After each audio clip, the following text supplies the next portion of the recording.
The horned lizard. Picture a coyote out in the desert, cornering the easiest meal of its day. A slow, squat little lizard, flat against the dirt and going nowhere. Then, with no warning, the lizard's eyes burst, and a stream of blood arcs straight into the coyote's mouth from up to 5 feet away. This is the Texas horned lizard, and that blood is not a wound. It's a weapon it loaded on purpose. Here's the part that breaks your brain. The lizard clamps off the veins, draining its own head, lets pressure build in the sinuses around its eyes, and ruptures the thin membranes there on command. Imagine spiking the blood pressure behind your eye until a vessel pops, then doing it again from the other eye, then landing that shot across a room, all from an animal the length of your phone. And the blood itself is the clever bit. This lizard eats almost nothing but harvester ants, and the foul compounds from those ants build up in its blood until it tastes awful to anything in the dog family. Its whole defense strategy is, basically, eat enough ants to make your own blood taste illegal. Most people assume the eye blood is a panic reflex, some gross accident of being terrified. It isn't. The lizard chooses it, aims it, and saves it specifically for coyotes and foxes. It survives by turning its own face into a loaded gun, and the ammunition is yesterday's lunch. The Spitting Cobra. A regular venomous snake has one rule. To hurt you, it has to get close enough to touch you. The Spitting Cobra threw that rule out. It can blind you from across a room, before you're anywhere near striking range, without leaving a single scratch. And it isn't aiming at your body. It's aiming at 2 specific targets the size of coins, and it almost never misses. Snakes like the black-necked and Mozambique spitting cobras live across sub-Saharan Africa, and their fangs have a modified opening that points forward, like a nozzle instead of a needle. Squeeze the venom gland, and the fang becomes a squirt gun that sprays a fine cone, tracking your face as you move so it spreads right where your eyes are. One spray, both eyes hit at once, from a distance 3 times the snake's actual striking range. And this is a snake that essentially solved the problem of, I would really rather not have to touch you. The venom is cytotoxic, so a direct hit burns the cornea and can cause permanent blindness, which is exactly the point. Blind the threat, then slither off while it's screaming. It figured out the one upgrade every other venomous animal quietly wishes it had: range. And every animal on this list is doing a version of the same math, picking the one target on a predator's body that turns a hunter into a casualty. The skunk.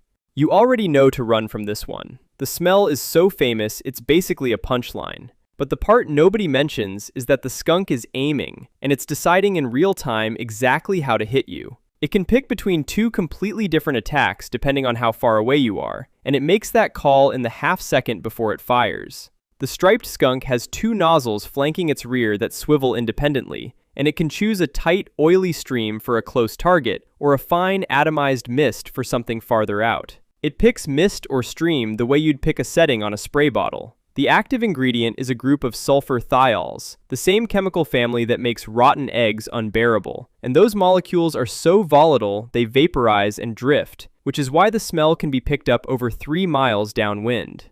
And the common version of the cleanup trick is wrong, by the way. Tomato juice doesn't neutralize skunk spray. It just overwhelms your nose so hard you stop noticing, while the thiols are still sitting there.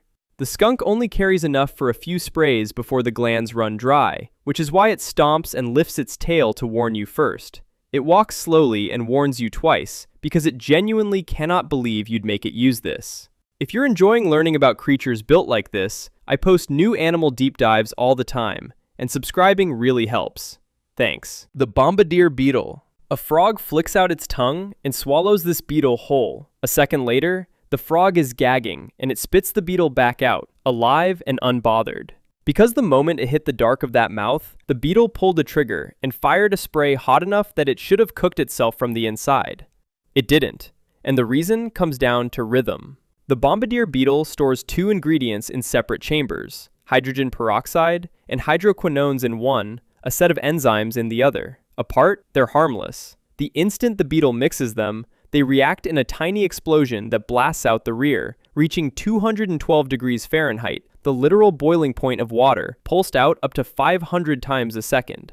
That's faster than any trigger finger alive, and the pulsing is the genius part. Each micro-explosion slams a little valve shut, giving the chamber walls a heartbeat to cool before the next blast, which is the only thing stopping the Beetle from boiling itself to death with its own gun. It basically invented the pulse jet engine and a built-in cooling system at the same time, just to survive its own weapon. And like the lizard, it doesn't fire blind. It swivels the tip of its abdomen and aims the nozzle right at whatever's threatening it. It's a bug walking around with a chemistry lab in its abdomen, and the lab is rated for combat. The Hagfish. A shark clamps down on what looks like a defenseless eel, and within a single second, the shark is choking, thrashing its head, and letting go. The eel-shaped thing was never actually in danger. It just made the ocean unbreathable. This is the Hagfish, and its slime doesn't come out as slime. It comes out as a tiny drop, and then it does something violent to the water around it. Glands running the length of its body release a little mucus packed with thousands of tightly coiled protein threads, wound tighter than thread on a spool. The instant they hit seawater, they unspool and grab water, and a few drops bloom into liters of thick, fibrous slime in well under a second, enough to flood a shark's gills mid-bite.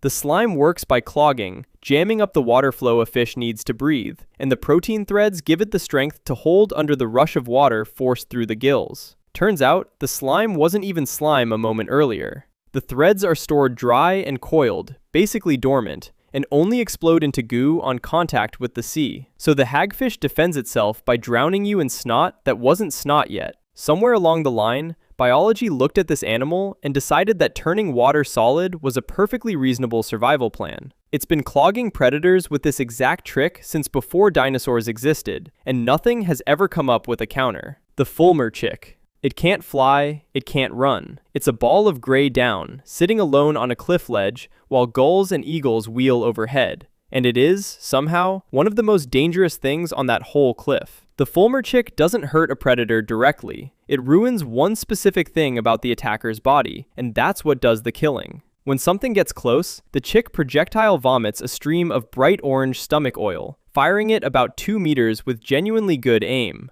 A defenseless newborn, launching oil several times its own body length, at an attacker many times its size, and winning. And here's the brutal part. A flying predator's feathers only work because they stay oiled and structured to repel water. And the Fulmar's oil overrides all of that, matting the feathers down and wrecking their waterproofing. The bird flies off, lands on the sea to clean itself, and finds it can't float anymore. Like the cobra picking the eyes, the chick picks the one weakness that turns a predator's own anatomy against it, the waterproofing it cannot live without. The baby's entire defensive philosophy is, I will make sure you never float again. It's a chick that has never once seen the open ocean, and it already knows exactly how to make the ocean do its killing for it. The sea cucumber. It can't bite, can't swim, can't flee. Lying there on the reef, it looks like the single most defenseless thing in the entire ocean. So when a crab grabs hold, the crab is pretty sure it's already won. Then the cucumber's defense fires, and it doesn't come from a mouth or a claw or any limb you'd expect. It comes from inside the body, and it gets longer and stickier the more the crab struggles. Sea cucumbers in the genus Holothuriea store bundles of sticky white threads near their gut called Cuvierian tubules. Under attack, they blast water from their own breathing system into those threads and shoot them straight out the rear. A few short internal threads balloon to many times their length the instant they hit seawater, hardening into a sticky net strong enough to pin a crab in place, coated in an adhesive close to what barnacles use to cement themselves to rock. So this animal defends itself by firing its own internal organs at you and then calmly growing replacements later. Nature really did look at a slow, soft tube and decide its best option was disposable, regrowable guts. It would rather throw its insides at you and rebuild from scratch than let you have a single bite. The velvet worm.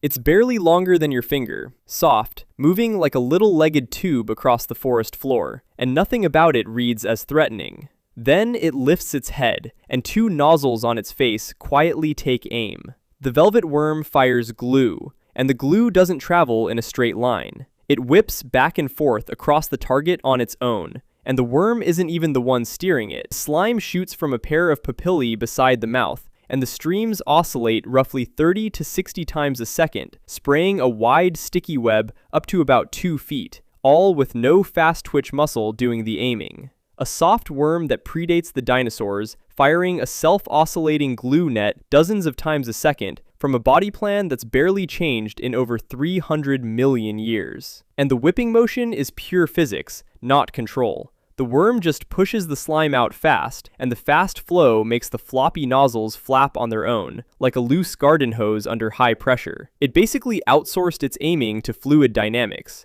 It catches dinner and stops predators with the same gadget, a glue gun that aims itself. Turns out the oldest trick in the book is also the simplest. Make the thing chasing you regret opening its mouth.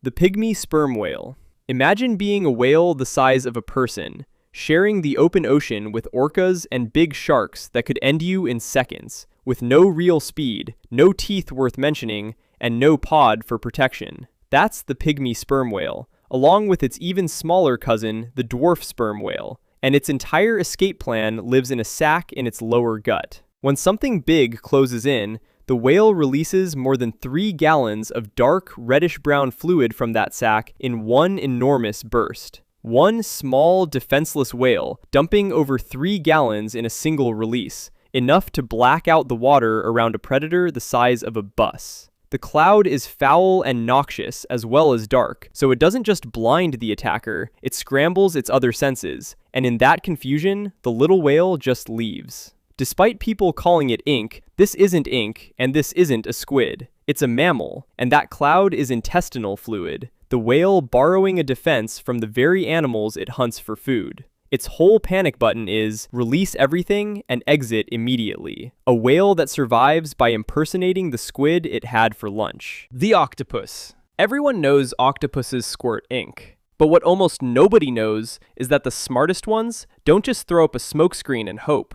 They throw a fake. Sometimes, the cloud isn't a cloud at all. It holds a shape, and that shape is the octopus. A body double made of mucus and pigment. The animal fires that same-sized decoy of itself, watches the predator commit to biting the fake, and jets away, color-changed and effectively invisible. One cloud of ink, sculpted into a full-sized copy of the animal, while the real octopus vanishes using a completely separate camouflage system at the exact same moment. The ink is melanin, suspended in mucus, and it carries an enzyme called tyrosinase that blinds a predator's sense of smell and taste, so the hunter can't even chemically track the octopus it just lost. It didn't just invent the smokescreen, it invented the body double and the disappearing act in the same single move, 3 escape tricks running at once. Every other animal here fires a weapon. The octopus fires a copy of itself, and lets the predator win a fight against a ghost. If the lizard's blood was a fluid calibrated for one predator's mouth, this is that same idea taken to its absolute limit. A defense aimed not at the predator's body, but at its mind. I post new animal deep dives like this every week, so subscribe and I'll see you in the next one. Thanks for watching.